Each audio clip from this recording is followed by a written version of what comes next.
Welcome back to Brashonomics, everyone. Heather Moore filling in for Ben Brashen today. And now joining us is Steve Araki with Beacon Plumbing. Steve is the Customer Relationships Manager with Beacon Plumbing, which is a company that has helped provide excellent emergency plumbing and heating services to the greater Seattle area for more than a decade and has become the most reliable service you can count on, open 24 hours a day, 7 days a week, and present on almost every large bus you see driving by. Stop freaking, call Beacon is what they say. And today, Steve, you have a little test for me. It's called the freaking test? That's exactly right. The last time we were on, you mentioned that you got some response, positive response to some of your listeners about learning some things about plumbing that they didn't know before. Well, first of all, you taught Ben how to use a garbage disposal. Well, that's one of the questions, so we'll get to that. But if you go to our website, beaconplumbing.net, on the lower left-hand side of the menu bar, if you go down there is an actual test you can take. Mm-hmm. And this test is important for every homeowner and property owner to take because they should be able to answer each and every question yes. Right. But if they can't, then they're a little deficient in their knowledge, and they need to think about why it's important to understand why they should know the answer to that question is a yes. So I'm going to be taking the test now. Yep. And I said before we came on, I love taking tests, but considering that haven't quite graduated to be a homeowner yet, this could go one of two ways, and I'm not super confident here, but I'm excited to learn. So let's kick it off. I don't expect you to get 100%, but you do have a dad that needs to be taken care of, and so it's important for him to learn these things as well. And you can maybe help him out by having him take the test with you. You know, I bet he could pass it. I'm going to put faith in him, but we'll see. Am I my father's daughter or not? All right. Do you know where the shutoff valve to the water supply to your house is located? Yes. Good. Do you know if your water heater is natural gas, propane, or electric? No. I know in my home growing up it was gas, and I think in my home now it's electric. But because I can't guarantee that, I suppose I don't get that one. Do you know where the water meter to your water box to your house is located? No. I think it's in the storage closet right outside of my entrance to my home. Do you know how old the water heater is in your home? No, but I probably could go look at it and figure it out, right? Okay, exactly. Okay. Do you know the size of the gallon capacity of the water heater? I do not. Okay. This isn't going well, guys. Do you know if your furnace is natural gas, propane, or electric? It's electric. That's, by the way, everybody, that's 2 right out of 10 so far. Do you know how old your furnace is? No. Now, I have a question about that because you said I could interrupt when I wanted Absolutely. to. How often do furnaces need to be replaced? Is that something homeowners should be keeping an eye on? Yeah, because every type of system is going to be a little bit different. Okay. And, what the business we're in is we'd like customers to avoid that ugly surprise and to save some money by thinking ahead and being a little more proactive. So if you know that furnace is getting to be 17, 20-plus years old, it's something you may want to keep an eye on. So it has a pretty lengthy lifespan, most furnaces. It can. It just depends on the type.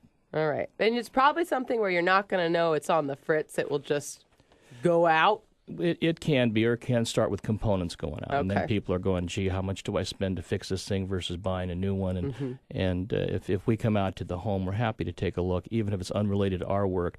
Take a look at that furnace for you. Take a look at the water heater and let you know, it's this age and type, and you may want to be on the lookout for these sorts of things in the future. Especially this time of year, because it's cold out still. It absolutely is.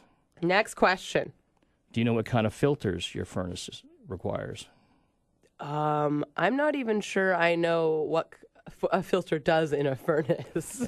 Well, it's sort of like breathing. It helps keep it...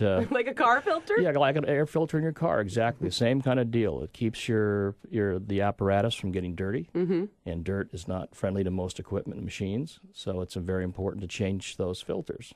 The next question is, do you know how often you should be changing filters on a gas furnace? Well, I was going to ask, how often should I, and can I do it by myself? You typically can, and if you don't know how, as I say, if we're in the house, we'll be happy to show you how to change those filters out, and you should be doing it twice a year. And that is something. Do you think that's something homeowners should know how to do, is know how to change their own? Absolutely. Okay. Yeah. Just like the next question is, do you know if you have a gas furnace, if the pilot light should go out, do you know how to reignite it and relight it? I'm assuming you probably use one of those little handheld lighters and get it going. It depends. Sometimes nowadays. I'm not saying yes. I'm trying to guess. I'm trying to give you some help. It depends. So, okay. In some more of the modern equipment, they have ignition systems with just a push of the button, and you can get things redone. So now, if the power's out, does that still work like that? If you're on a gas system, yeah, but the problem is your furnace itself won't work if you don't have electronics to it. So you're kind of well, stuck then it doesn't there. matter. Yep. All right. Heather's failing. If this was school, I'd have enough right now. If you have a thermostat, you know if it's battery powered or hardwired. Oh, aren't a lot of them both? Typically, it's one or the other. Okay. So and the reason I ask is because people will call up and say my furnace is not working, and the question we'll ask them at the dispatch level is, well, is it a battery powered or is it hardwired? If it's hardwired, then it's not going to be an issue with the power of the thermostat. If it's battery, you may want to just check the thermostat itself to see if it says batteries need changing. Yeah. In which case you save yourself a furnace call of someone coming out saying, well, it's really not your furnace at all, it's just your thermostat. Oh, for the record, at my current apartment, it is hardwired. Okay. So I get that one.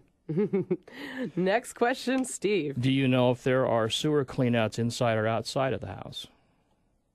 No. What's a sewer cleanout? Well, the sewer cleanout is a way that you can get the line cleared without having to necessarily drag a bunch of sewer clean equipment into your home. So if you've got something outside, then it makes it much easier and simpler to try and clear a problem if it's dealing with the main line. Mm-hmm.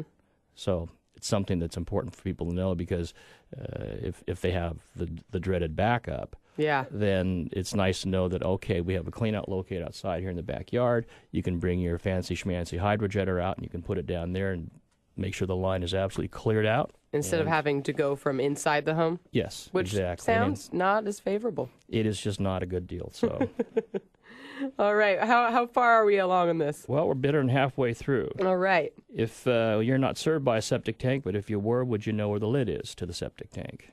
Now, generally, septic tanks are under the ground. Under the ground, but when you have a problem with the tank itself, it's nice to know where the lid is. So if you have an issue with it, you can get someone out there and say, here's where you want to dig and get at the lid so you can check the tank and see what's going on with it. Yeah, you probably want to have a marker for that sort of thing. You probably do. I know that I would not be opening that. I'll figure out where it is if I have one, but I'm not going anywhere near it. Do you know where the reset button is on your garbage disposal? I do, because one of the last times you were here, you told us the little red button below it. Exactly. And do you know how to manually clear your garbage disposal with an Allen wrench? Oh, we went over this last time. You take the Allen wrench and you put it on the bottom and you spin it. Yep, that's right, pretty much. That counts as a positive. That counts as yes. The gentlemen are chalking that up for me. Thanks, guys. These last couple, I've caught up a little bit. Well, and you can ask these guys the same question if they got them right or not. But are you guys keeping score of do you know all the answers? Yeah, kind of, sort of. I think they're doing better than me, though. Let's not lie. Do you know how to shut off the water supply to the toilet? Yes, that is behind the toilet on the wall, right? Yep. Yes. Okay. These are the easy ones. And for the homeowners, do you know where the rain runs off the roof, whether it goes to a driveway, patio, or some of the sort of drainage system, or just hits the ground? So to figure that out, you'd look at your gutter to see if there's a pipe coming off it where it runs. Right. Okay. Yeah. In the house I grew up in, it's runoff. Okay. My apartment, I don't know. You probably won't have to deal with the apartment, but if you're a homeowner, it's good to know how your actual storm runoff system works and how it's set up, because if it's plugged or you have a problem with it, if you don't understand how it's even laid out, you may have problems trying to assess water damage or water seepage in a crawl space or a basement. Well, and if it's not set up correctly, couldn't it be going down into the foundation of your home even? Yes. That's the big problem. That's not good, guys. The last one that I don't expect you to know is one of the major causes of water damage in a home. Is it the water running off into the foundation? No. Okay. It's actually the insurance industry indicates that one of the biggest problems with water damage in a home is the hoses to your washing machine bursting. Oh. Those are often, if you don't replace those, then you can, for not too much money, get hoses that are warranted for 25 or 30 years.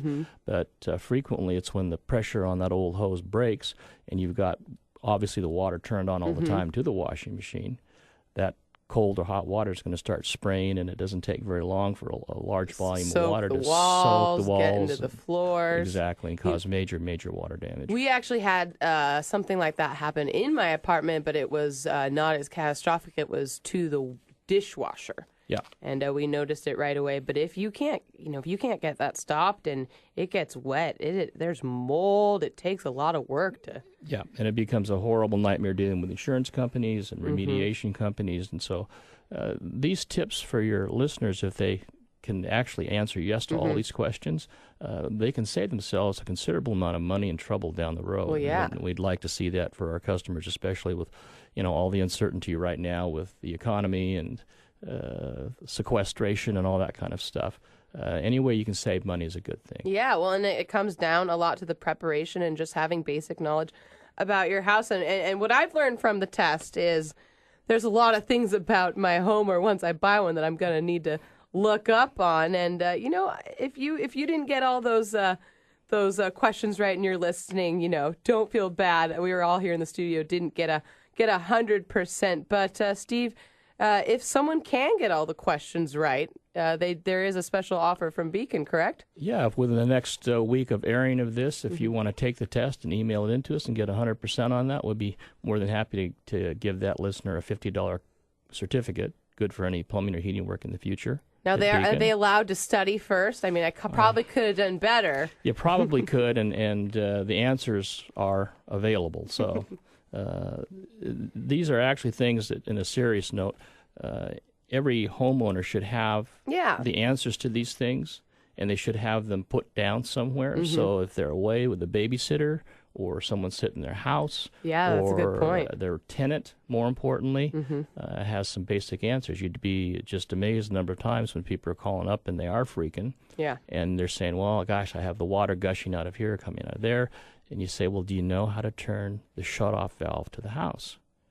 And I feel like that's the most basic one. You need to know that, guys. You really do. And, again, we're happy when we come out to part of our normal procedure is to tag the shutoff valve in people's homes so that they have an actual tag and they know exactly where they're supposed to go to turn the water off to their house. And if you don't know that, then that's why we have the question about the meter box, because if you can't shut it off to the house, go out to the meter box and shut it out. But the main thing is to stop that water from flowing and doing further damage. And if you're not home and your kids don't know, and if you have old kids that are old enough, if you had this around saying, if something happens, just go out to the garage, there's a tag on the thing, just shut the valve off, or go out to the meter, turn it off. If you can't tell that person where to go, where it's located, you're still in a world of hurt. Right. So, go online, take the freaking test, see if you can get 100%. If you can, Beacon will give you $50 coupon towards any service. Is that right? That's correct. And, even if you don't take the test, look through the questions and, learn the information. It's all really important things you should know about your home, about how it works, that could save you a lot of time, trouble, and money in the future if something were to go wrong. Exactly. All right. Well, thanks so much. Again, that was Steve with Beacon Plumbing. I failed the test, but I learned a lot, so I feel like it's an overall win. And when we come back, we're going to talk to John Hugg, and he is, instead of taking care of the home, we're going to be talking about taking care of our parents, which is just as important. You've been listening to Brashonomics. Heather Moore filling in for Ben Brashen. We will be right back.